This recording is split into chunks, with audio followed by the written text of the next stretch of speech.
Alright, YouTube, there's a lot going on in Egypt right now. Of course, the military and the pro-Morsi demonstrators and the pro-secular demonstrators are all sort of mixed together into a jumbled mess right now, attacking each other. There have been hundreds of deaths, I believe, thousands of injuries, so things are not going well right now in Egypt. But there's something beyond just having all of these groups attacking one another, and that's there's a difficulty in the region for the Western world. The Western world favors democracy. We're still, our governments are still corrupt, but they favor a system in which you elect your representatives. Democratic republic, some system like that. There's been a problem, though, in this particular area in Egypt. And that's that the revolution that happened first and foremost in Egypt put into place a democratically elected government. The problem is that government was fascist. It was an Islamo-fascist state because most of the people in Egypt are quite religiously Muslim. The problem is that what would have turned into a secular democracy elsewhere became an Islamic, you could call it a democracy, although the votes were clearly rigged, putting Islamists into power. So now how do we react? Because it was democratic, but the people that were voted for in turn don't particularly like democracy. The problem with democracy has always been if a majority of the population elects a group of people who are ideologically opposed to the tenets of democracy itself, they can just seize power and get rid of the democracy that you've already put in place. What seems to have happened is that enough people wised up to this fact and took to the streets to get rid of the government that had been elected democratically after the revolution. And of course now you've got the second wave essentially of revolution. You can call it a coup or revolution, great people's movement, whatever you want to call it. There's still that problem of, yes, there was a democratic election in the first place. So the dualistic problem here is that the people that were democratically elected don't really like democracy, and the people trying to force them out are pro-democracy by destroying a democratic movement. It was democratic in the first place. It doesn't help that the military is throwing tear gas and stunning people and dragging them off in cars.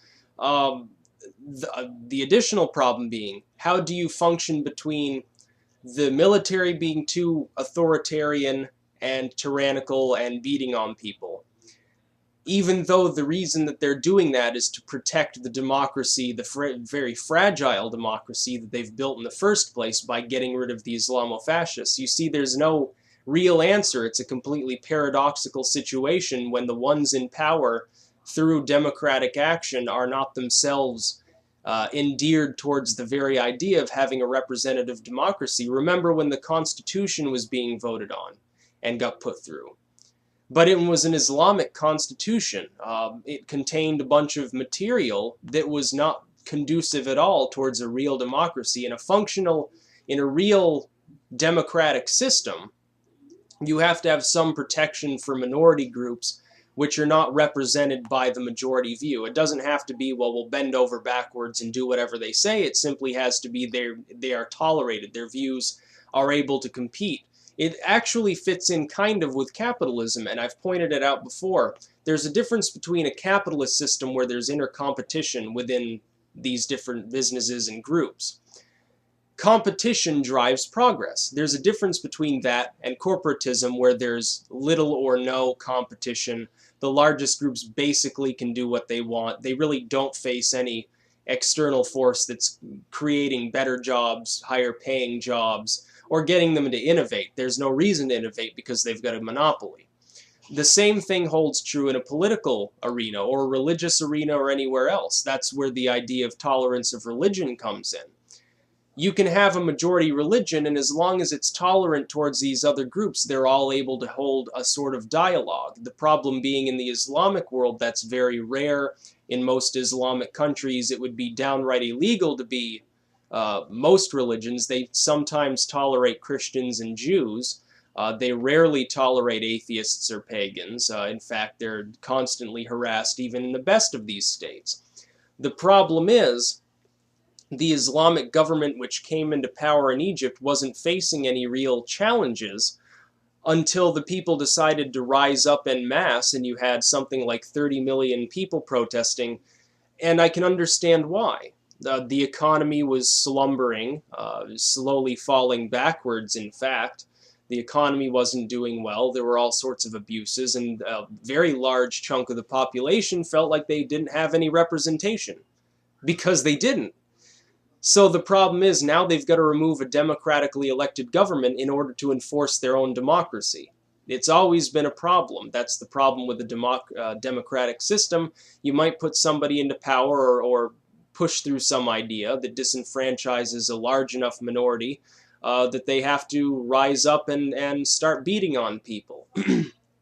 And I expect there'll be more violence. Apparently they just, actually there's something here. They have a state of emergency declared for a month. That's no small thing to happen, even in that part of the world. That level of loss of stability, when you've got flaming cars everywhere and people throwing rocks, and the police and the military and all of these different groups clashing. There have been problems since the revolution in Egypt. Now it's coming to a head. There have been people who have talked about the first revolution was putting it into Islamic state, and now they've got to have the second revolution to turn it into a secular, sort of like a Turkish or a Tunisian state.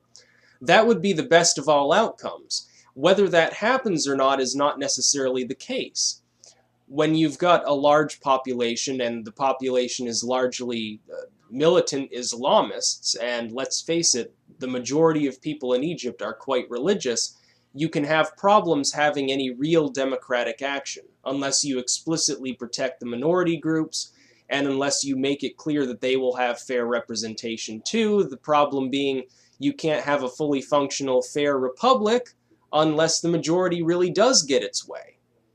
It's one of those cases where it's almost better to have a dictatorship just so that people who are minority groups can have a little bit of leverage.